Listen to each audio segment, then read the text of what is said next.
Paz do Senhor, meu amado irmão, Deus abençoe a vida de cada um dos irmãos que estão aí. Paz do Senhor. Do outro lado já está noite por aí, né? Acredito que Sim. já chegou a noite aí, aqui amanheceu, mas estamos felizes, abençoados, agradecido a Deus pelo privilégio de mais uma vez poder estar junto com os irmãos nesse culto de ensino. Agradecer a honra do convite do pastor Ícaro. Me sinto privilegiado da parte de Deus de poder estar nesse momento com os irmãos, compartilhando a palavra de Deus, que é a vitamina da nossa alma, o sustento da nossa existência espiritual, é a palavra de Deus. E nós precisamos tomar com mais diligência a palavra de Deus, aquilo que já tem sido nos anunciado, e colocarmos em prática no nosso viver diário, para que possamos cumprir os desígnios de Deus, os projetos de Deus para as nossas vidas. Meus amados irmãos, eu quero compartilhar uma palavra de Deus com os irmãos no capítulo de número 5 do livro de Efésios, capítulo de número 5 do livro de Efésios, os versículos 25 ao 33 e também o capítulo 6, versículo 1 ao 4. Vamos ler esta porção das Sagradas Escrituras e procurar, dentro deste contexto, termos um momento de reflexão, um momento de meditação nesta poderosa palavra, ensinamento trazido pelo apóstolo Paulo, para que possamos ter as nossas vidas edificadas. Efésios capítulo 5, versículos 25 ao 33. Vós, maridos, amai vossa mulher, como também Cristo amou a igreja e a si mesmo se entregou por ela, para a santificar, purificando-a com a lavagem da água pela palavra, para apresentar a si mesmo igreja gloriosa, sem mácula, nem ruga, nem semelhante, mas santa e irrepreensível. Assim devem os maridos amar a sua própria mulher como a seu próprio corpo. Quem ama a sua mulher, ama-se a si mesmo. Porque nunca ninguém aborreceu a sua própria carne, antes a alimenta e sustenta, como também o Senhor a igreja. Porque somos membros do seu corpo, por isso deixará o homem seu pai e sua mãe, e se unirá à sua mulher, e serão dois numa carne. Grande é este mistério. Digo-o, porém, a respeito de Cristo e da igreja. Assim também vós, cada um, em particular, ame a sua própria mulher, como a si mesmo, e a mulher reverencie o marido. Capítulo 6, versículos 1 ao 4. Vós, filhos, sede obedientes a vossos pais no Senhor, porque isso é justo. Honra a teu pai e a tua mãe, que é o primeiro mandamento com promessa, para que te vá bem e vivas muito tempo sobre a terra. E vós, pais, não provoqueis a ira a vossos filhos, mas criai-os na doutrina e admoestação do Senhor. Muito bem, meus amados irmãos, aqui estamos diante de um texto deveras conhecido. Imagino eu que todos que estamos neste culto somos leitores, estudiosos da Bíblia, gostamos dela, amamos ela, e ela deve ser, não é, nossa companheira nossa amiga, nossa ajudante, auxiliar constante na nossa vida. Então, se você ama a Bíblia e tem uma Bíblia e gosta de estudar, deve já ter lido ou ouvido comentar sobre esse texto. Mas, baseado neste texto, eu gostaria de falar aos irmãos, baseado neste texto, sobre 3 assassinos da família. 3 assassinos da família. Por quê, meus amados irmãos? Porque Paulo aqui está dando uma orientação e tentando, de uma forma objetiva, estabelecer uma hierarquia, uma ordem e disciplina dentro do contexto do convívio familiar. Paulo tenta aqui colocar o homem no seu devido lugar, a mulher no seu devido lugar e os filhos também. Como os filhos devem se relacionar com os pais e como os pais devem se relacionar com os filhos. Paulo também orienta como o homem deve tratar a esposa e como a esposa deve se comportar para com o marido. Então, aqui está um texto assim de uma profundidade extraordinária. Esses poucos versículos trazem uma revelação das profundezas do coração de Deus para nós. Baseado nisso, extraindo desse texto, eu escrevi um sermão sobre 3 inimigos da família. Por quê, meus amados irmãos? Porque a família é a primeira materialização, é o protótipo, a ideia inicial materializada na família do que viria a ser a igreja. Então, tudo foi criado, segundo o apóstolo Paulo escreve, nesta mesma carta, no capítulo 1, que desde antes da fundação do mundo, Deus havia projetado a igreja. Então, tudo foi criado por causa da igreja e para a igreja. Então, a família, quando surge lá no Jardim do Éden, Adão e Eva começam uma família. Ali, né, mesmo que eles venham a pecar, transgredir e ser expulsos dali, e então, propriamente dito, segundo a filosofia de um pastor que antigamente me dizia para mim, que família sem filho não é família. Eu dizia, olha, pode até não ser uma família completa, mas é uma família. É uma família. Então, dentro da ótica desse pastor antigo, então, Adão e Eva não eram família. A família, então, foi constituída fora do Jardim do Éden.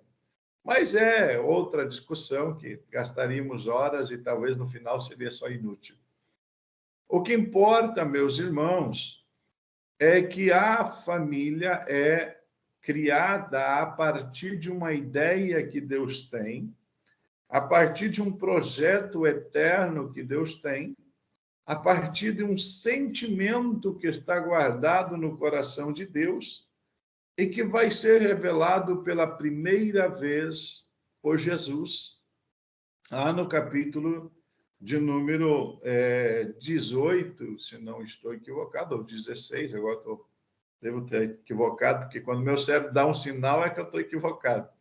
De Mateus, quando Jesus, 16, 18, né? Que Jesus fala da igreja, como pela primeira vez aparece a expressão igreja no contexto sagrado. Mas dentro deste sentimento, precisa a família ser organizada. Então, no princípio, Deus criou tudo perfeito. Pôs Adão e Eva no jardim, o jardim estava lá, tinha o alimento, tinha tudo o que precisava. Não faltava nada, não havia falta de nada. A ética era a ética de Deus, aquilo que Deus dizia que estava certo, o que Deus dizia que estava errado. Adão e Eva seguindo toda essa cartilha. Só que sabemos a história da serpente, o contexto da queda do ser humano. É inserido no contexto da humanidade o pecado. E onde começa o pecado? Dentro de casa, na família. A família, o pecado já traz consigo a separação, já traz a primeira briga, a primeira contenda, né?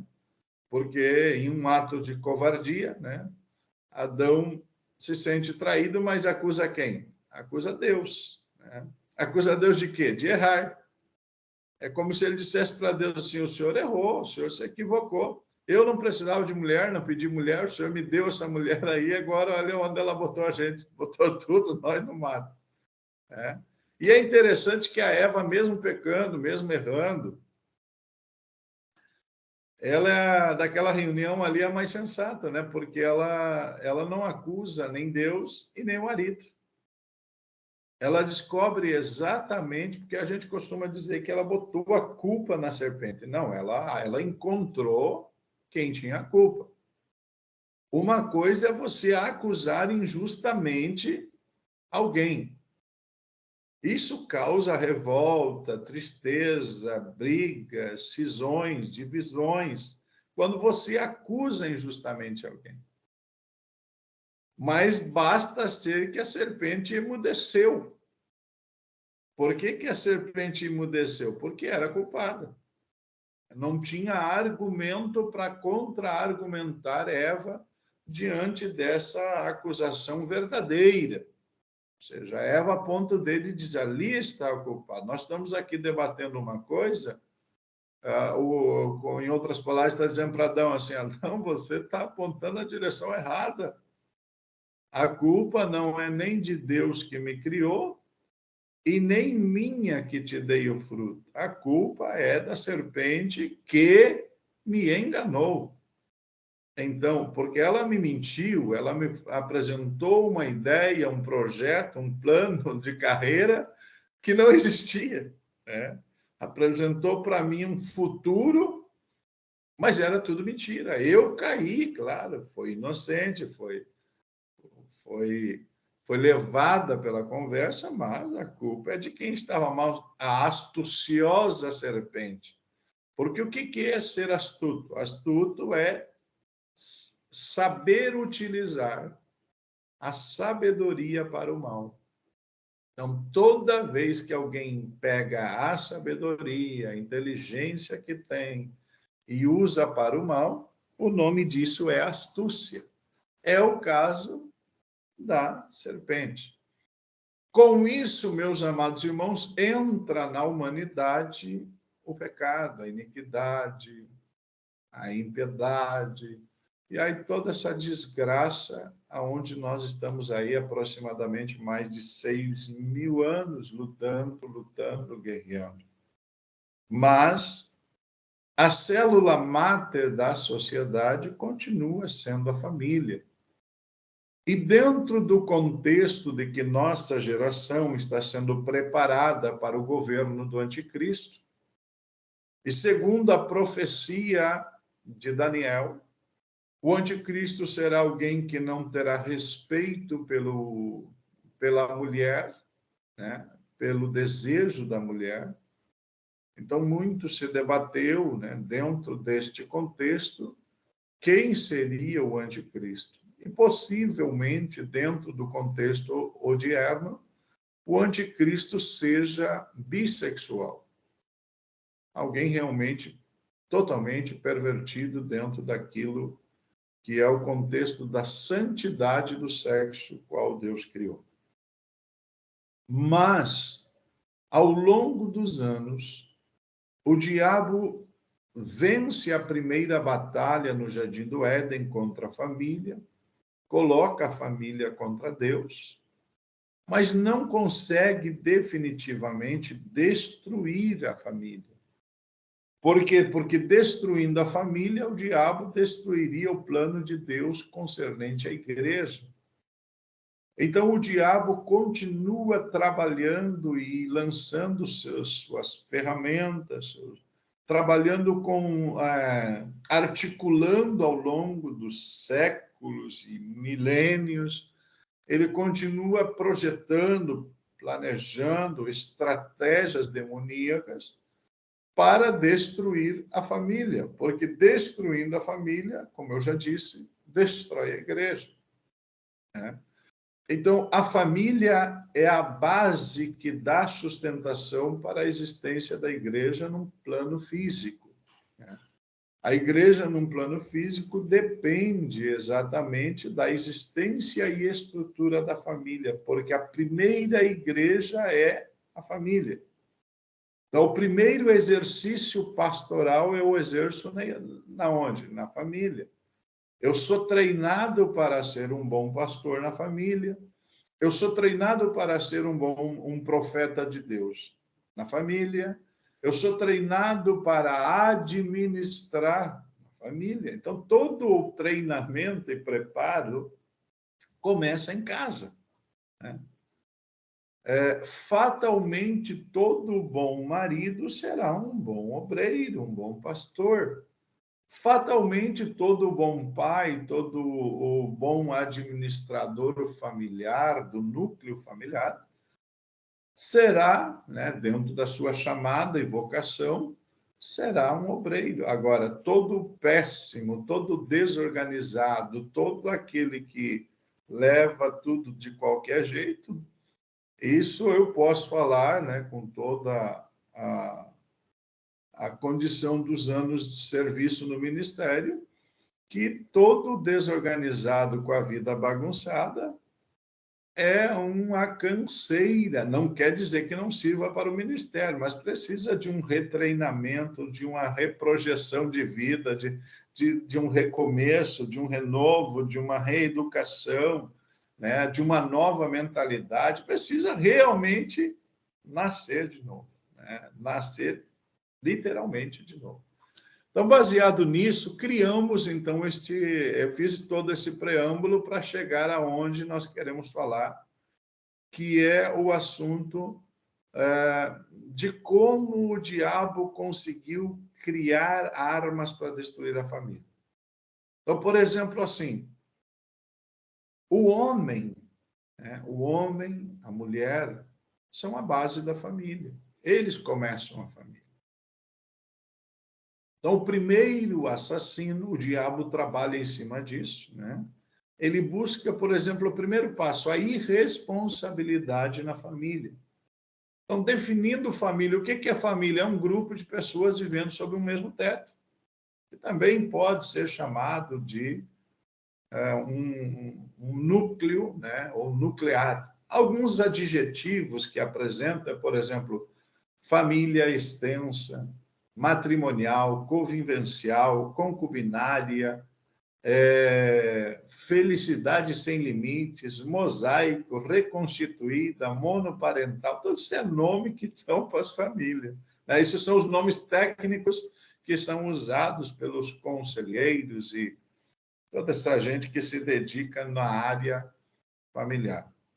Mas, como estamos falando de assassinos de família, eu gostaria de falar sobre o primeiro grande assassino de família, que é pais egoístas. Então, preste atenção. Pais egoístas e irresponsáveis são o número 1 em destruição da família. Então, como é que o diabo tem tido esse êxito ao longo dos séculos? Primeiro, não olhar para o que a palavra de Deus ordena. Maridos, amem suas mulheres. Como devo amar minha mulher? Qual é a forma de amar minha mulher? Como Cristo amou a igreja. E como é que Cristo amou a igreja? Se entregando, não é a ela, mas por ela. Então é muito diferente de o homem se entregar à mulher, que foi o que Adão fez a Eva, se entregou a Eva, deixou Eva dominar ele pelo desejo, né? A vontade de comer a fruta com a Eva, porque ele comeu porque quis, ninguém obrigou. Então ele se entregou a Eva, se rendeu a Eva, que é o que muitos homens fazem, se entregam aos encantos da mulher. Eu escutei um homem veio me pedir um conselho um dia e me disse assim, pastor, eu eu posso lhe falar um negócio íntimo da minha relação conjugal? Sim. Ele disse, até eu quero uma orientação do senhor. Pastor, por que toda vez que a minha mulher quer conversar um assunto aonde ela precisa de uma decisão final minha, ela vem conversar comigo com roupa interior? Praticamente nua. Eu disse, porque certamente tu é um fraco psicologicamente e ela já descobriu. Se ela estiver quase sem roupa, ela tem tudo que ela quer de você. Você nunca parou para pensar nisso? Que ela tira tudo que ela quer quando ela está quase sem roupa? E ele olhou para mim com os olhos arregalados. Meu Deus, como eu sou um tapado, eu nunca me liguei nisso. Então, era uma mensagem subjetiva, né? Uma mensagem que estava lá no subconsciente dele, ela já tinha encontrado a chave do sucesso, da conquista dos desejos dela, das coisas que ela queria. Ela tinha o marido na palma da mão, né? Então, tudo que ela quisesse de conquista, né, na sua área, o nome disso se chama egoísmo, né? Por quê? Porque ela, em vez de tratar a debilidade do seu marido, ela utilizava-se de um mecanismo, não sabendo ela que estava preparando o seu marido para ser um adúltero. Por quê? Porque aquele mecanismo o diabo tinha anotado. Ponto número 1, tinha ele preso a ela, porque ela tinha ele na palma da mão com tudo que ela gostava e queria e desejava, ela conquistava. E a gente sabe que na relação conjugal isso não é real, isso não existe. E a segunda coisa é que quando tivesse uma crise séria nesse casamento, né, e segundo dizem os estudiosos, todo casamento terá que passar pelo menos por 5 crises. Quando tivesse uma dessas crises, né, ou aparecesse uma outra mulher quase nua, que hoje não é muito difícil, também teria o que quisesse dele. Porque no subconsciente, no psicológico dele, ele estava controlado por uma mensagem subjetiva da esposa. Então, o que é o egoísmo? O egoísmo é pensar em si mesmo, é pensar na sua necessidade, é pensar no que eu gosto, no que eu quero, e casamento não é isso, família não é isso. É importante, eu sei que eu estou falando para homens e mulheres de cabelos brancos, homens e mulheres com anos de estrada, né? Talvez eu tenha menos que todos vocês, eu estou há quase 25 anos, né? O início do ano que vem eu completo 25 anos de casado, quem sabe a maioria aí tenha mais do que eu, mas vamos compartilhar experiências. Então, dentro deste contexto, o egoísmo é toda vez que um dos dois, né, ou o marido ou a mulher, pensar em si mesmo. Porque desde o momento que você decidiu casar, você deixou de ser você. A Bíblia é tão extraordinária que ela diz que nem o teu corpo é mais teu. Ele passa a ser, número 1, templo e morada do Espírito Santo, e número 2, da tua esposa ou do teu marido.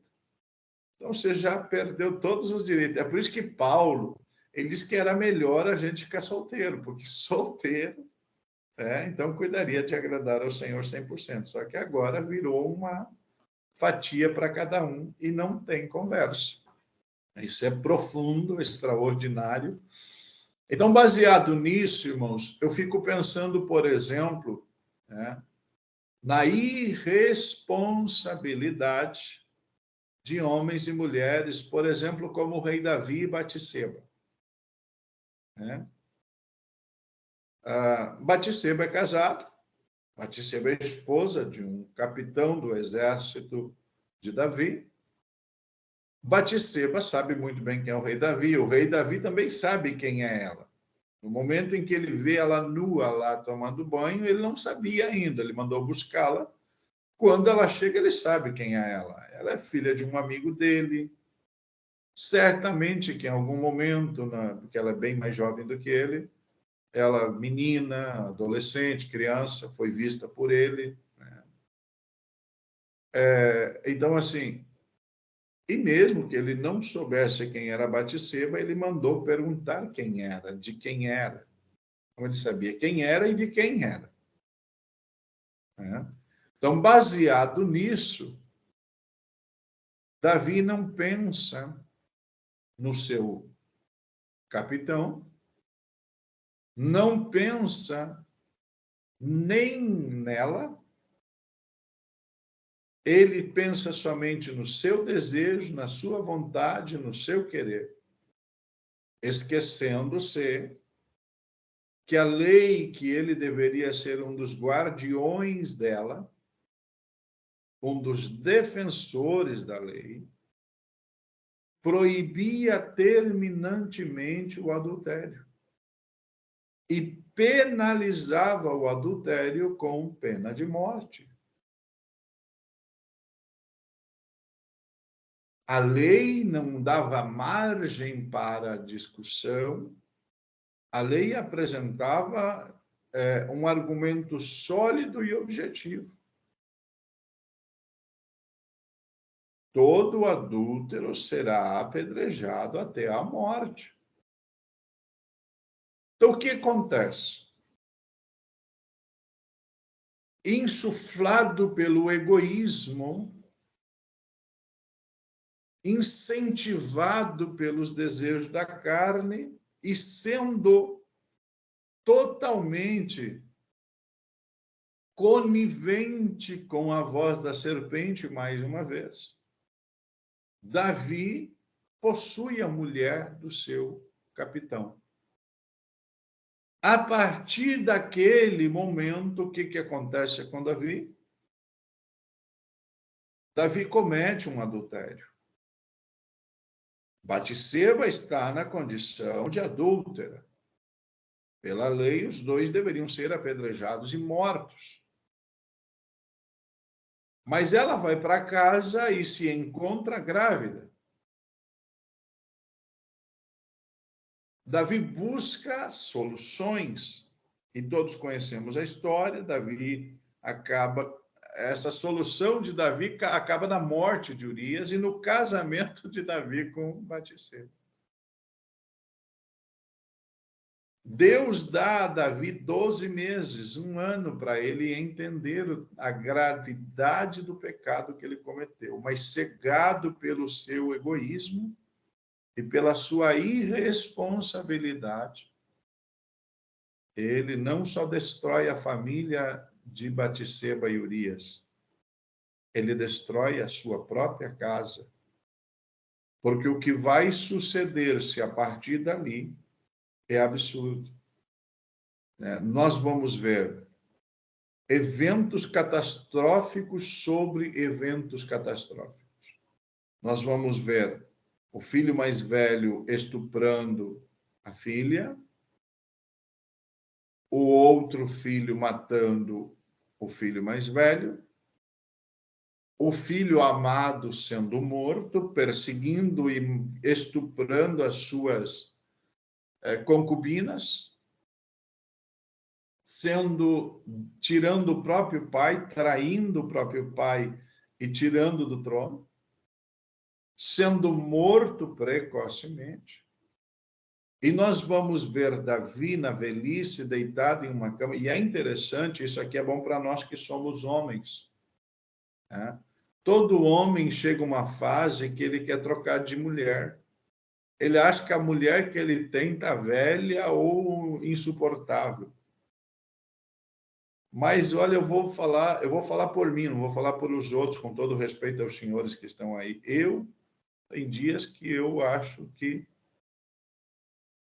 eu fico assustado como que alguém me suporta, porque eu não me suporto a mim mesmo. Então, ser humano, meu irmão, por causa da natureza pecaminosa, misericórdia. Se não fosse o amor de Deus, pelo amor de Deus, misericórdia, eu não quero nem pensar. Né? E aí tem gente que se acha bom, se acha perfeito, se acha lindo, se acha não sei o quê. Então isso aqui é bom para a gente pegar essa história de Davi e Batseba como homem. Só nós, olha o nosso lado de homem. Porque os anos me mostraram isso. Todo homem mau caráter, todo homem sem vergonha, que não honra e respeita o voto que fez com a sua esposa, e lembre-se que a Bíblia é bem clara, Deus disse através de Malaquias, eu odeio o divórcio e aqueles que desprezam a mulher da sua mocidade. Então, dentro deste contexto, é bom a gente, quando pensar que a nossa véia tá gasta, dá para trocar, pegar uma mais jovem, nós pensar na história de Davi, porque quando ele está velho, não consegue nem se aquecer em cima de uma cama, a Batseba novinha e bonitinha, nem para deitar do lado dele para aquecer ele. Tá? Eu não conheço homem, tá? Não conheço homem que foi mulherengo, mau caráter com a família, que na velhice foi cuidado. A maioria morre sozinho na miséria. Tá? Se os filhos não cuidarem, a bonitinha não tem tempo de cuidar. Tá? Então, baseado nisso, Davi vai morrer, e quando Davi está prestes a morrer, olha o estado de Davi. Morrendo, ele está dizendo, não mate Adonias. Quem é Adonias? Seu quarto filho que tinha usurpado seu trono e se feito rei. E esse desastre perdura, porque quando ele morre, uma das primeiras providências de Salomão é matar Adonias. E essa desgraça segue até as suas gerações, como a Bíblia fala. O seu neto Roboão vai dividir o reino. E as consequências são catastróficas. Então, dentro deste contexto, pais egoístas e irresponsáveis não só destroem a família, destroem toda uma geração, um contexto o projeto de Deus é atingido. Eu já tive a tristeza de tratar casos de pastores que traíram a esposa com um membro da igreja ou com alguém de fora da igreja. Não foi só a vida dele que ele arrebentou. Não foi só a igreja que ele arrebentou. Ele desmoralizou a família, a esposa. Ele desmoralizou Cristo diante da sociedade. Ele pisoteou, cuspiu no sacrifício de Cristo. Tive um caso de um pastor que fundou a igreja, estava 28 anos cuidando dessa igreja, o diabo mandou uma sem vergonha lá para a igreja, uma desviada. Enquanto a esposa estava tendo bebê no hospital, a esposa ficou grávida na velhice com 45 anos de idade. Estava no hospital tendo filho, essa agente de Satanás vai para a casa do pastor cuidar ajudar, auxiliar nas coisas de casa, e cuidou do pastor também. Com isso, é fácil botar a culpa no diabo, né? O mau caráter é ele. O diabo só está fazendo a parte dele. O diabo, meu irmão, é diabo e vai ser diabo e vai estar fazendo a sua diabice sempre. Nós precisamos ter essa consciência, né? De que não é somente quando eu estou em problema com a minha esposa, não sei o quê, com meu marido, já não suporto mais. A família é muito mais importante do que você. Você decidiu construir uma família. Você decidiu edificar uma casa, uma família. Lembre-se que se você criar um problema na tua casa, não, eu decido, a vida é minha, eu faço o que eu quiser. Não, senhor, você decidiu construir uma família, você já não é mais você. Você é cabeça de uma família. Isso vale também para a mulher. Porque esse homem não aguento mais, não suporto mais, é isso, é aquilo. Ninguém te obrigou a casar. Você tem o dever moral e espiritual. Você com a tua família representa o projeto de Deus na terra. O diabo não quer família. Você quer ser um agente auxiliar do diabo, destruindo a tua família, ou você quer ser um agente de Deus na terra, edificando a igreja através de uma família abençoada? Casou? Elimina do teu vocabulário algumas palavras. Entre elas, eu. Eu quero, eu desejo, eu preciso, eu necessito. Para mim.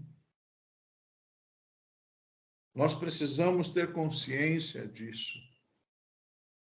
A família é um projeto de Deus e você é o responsável. Você começou essa família. Ninguém te mandou começar essa família. Agora assuma a tua responsabilidade e larga a mão de ser egoísta e pensar em você. Você representa o projeto de Deus. E o projeto de Deus não pode ser quebrado, falido, porque você é um egoísta. Pelo amor de Deus, coloque a tua vida no altar de Deus.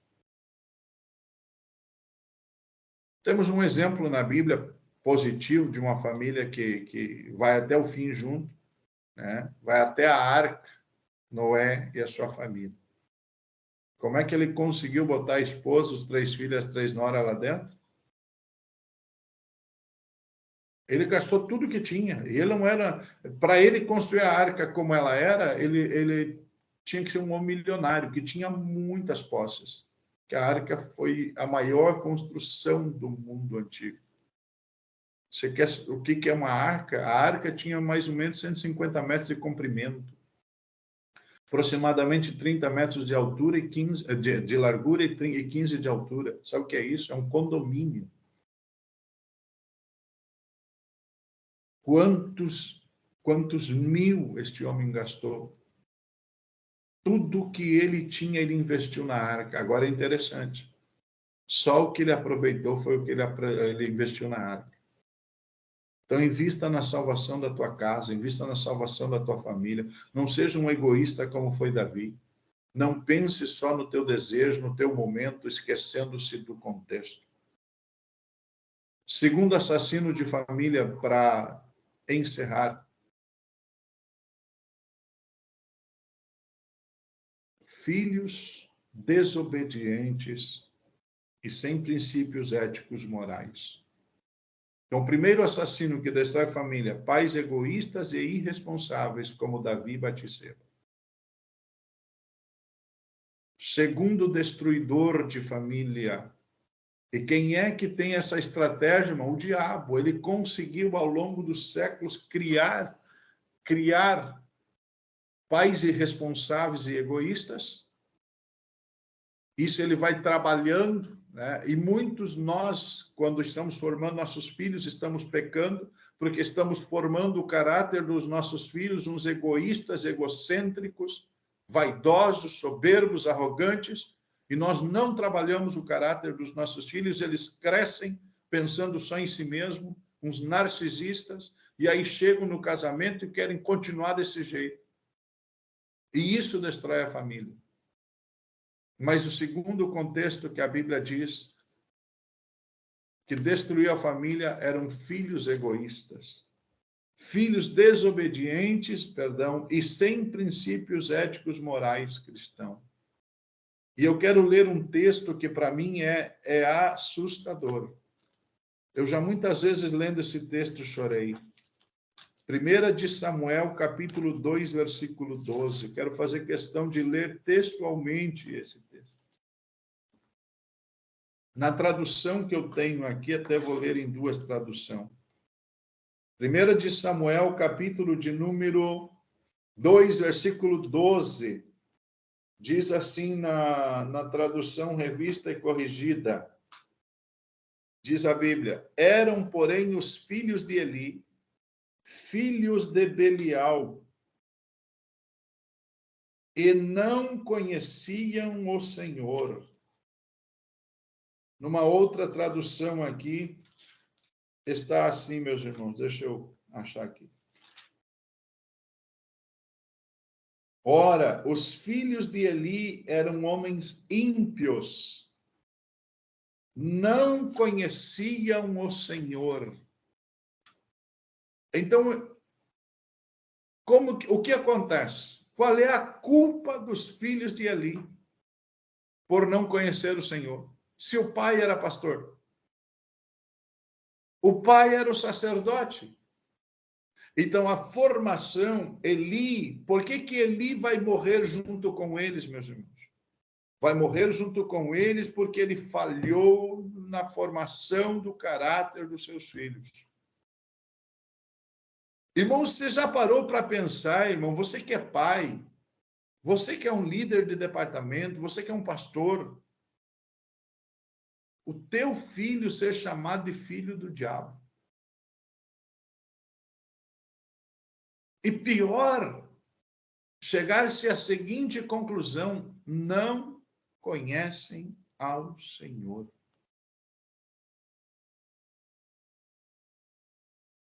Mentiam, enganavam, profanavam o tabernáculo, profanavam as ofertas, brincavam, praticavam orgias. O pai recebia denúncias, eles diziam que era tudo mentira, que era inveja. E tem pais tapados que alguém diz: olha, o seu filho fez tal coisa. Não, eu conheço o filho que eu criei, a filha que eu eduquei, na minha casa não tem essas coisas. Meu Deus, irmão. Meu Deus, irmão. A natureza humana, você já foi criança, você já foi adolescente, já foi jovem. Pelo amor de Deus, sempre quando houver uma denúncia contra o teu filho, não precisa castigá-lo, mas investiga. Investiga, não apoie pecado. Não apacente pecado dentro da tua casa que você vai morrer junto. Seja pastor, seja líder da tua casa, da tua família, seja um construtor da igreja. Seja um edificador da igreja, mas tem pai e mãe que, em vez de edificar a igreja, destroem a igreja, criando filhos desobedientes, atrevidos, irrespeitosos. Filhos que vão para a igreja, mãe, viram a igreja, sobe no púlpito, sobe em cima de banco, sobe em cima de cadeira, chuta a perna do irmão, rola pelo chão, e aí todo, ai, pobrezinho, pobrezinho. Não, ele está repetindo na igreja o que ele faz em casa. Ele está repetindo na igreja a desordem, a bagunça que é a casa. Então, nós precisamos ter esse princípio, meu amado. Olhe para esse... Irmão, sabe quantas vezes eu olho para esse texto? Pelo menos, creio eu, que uma vez ao mês, 2 vezes ao mês, eu olho para esse texto porque eu estou criando 2 filhas. E às vezes eu fico assim olhando para as minhas meninas, uma tem 16, a outra tem 10 anos. Eu fico olhando para elas e dizendo: Senhor, Senhor, Senhor, que nunca alguém vem olhar para as minhas filhas e dizer que são filha do diabo, que não conhecem o Senhor. Porque que me adianta pregar para o mundo inteiro se eu não conseguir apresentar o Senhor para as minhas filhas? Se as minhas filhas não puderem conhecer o Senhor, de que adiantou, irmão? E vou mais além, irmãos. Vou mais além. Quem não conhece, quem não apresenta Deus, o Senhor, para os seus filhos, é destruído junto, irmão. Que felicidade tem uma mãe crente que vai para os presídios visitar filhos nas prisões. Que felicidade tem uma mãe crente que vai para os cemitérios levar flores para filhos assassinados, morrem drogados na prostituição.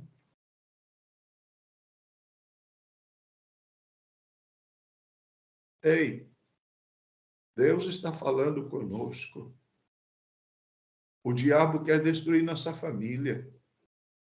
Seja pastor, sacerdote e profeta na tua casa, tua família. E para encerrar, meus irmãos, isso é um estudo muito extenso, mas eu quero encerrar. O que é que mata e destrói a família? A falta de Deus na casa. Às vezes a gente tem lugar para tudo na casa. Tem espaço para tudo e para todos. Mas nesta manhã, aqui para mim, noite é para vocês. Tem um lugar na tua casa que é de Deus?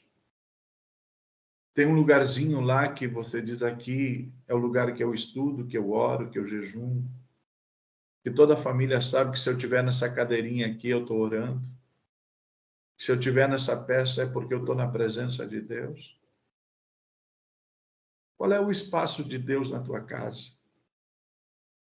Qual é o verdadeiro espaço? Porque a falta de Deus na tua casa vai destruir tua família. Você tem Deus na igreja, lá você dá glória, você dá aleluia, você chora, você fala língua, você é crente em casa. Deus tem vocês. Deus nos tem na nossa casa. Há lugar para Ele na nossa casa. Ele habita entre nós na nossa casa.